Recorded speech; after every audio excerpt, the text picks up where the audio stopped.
এখনও কিন্তু 3টা বড় বড় ভূমিকম্প আসা বাকি আছে। নবী করিম সাল্লাল্লাহু আলাইহি ওয়াসাল্লাম একদিন মসজিদের সামনে যাচ্ছেন, সাহাবীরা ভিতরে বসে আছে। সাহাবীরা কোন একটা বিষয়ে কথোপকথন করছেন। নবী করিম সাল্লাল্লাহু আলাইহি ওয়াসাল্লাম জিজ্ঞাসা করলেন, তোমরা কি নিয়ে কথাবার্তা বলছো?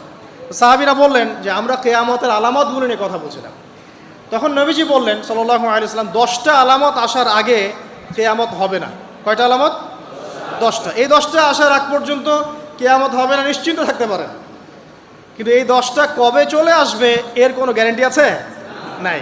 তার প্রথমটা হচ্ছে দাজ্জাল, মাসিহুদ দাজ্জাল মানুষের রূপে বের হবে। 2, ঈসা ইবনে মারইয়ামের আগমন, নবী ঈসা আলাইহিস সালাম আসবেন এবং তার হাতে দাজ্জাল নিহত হবে।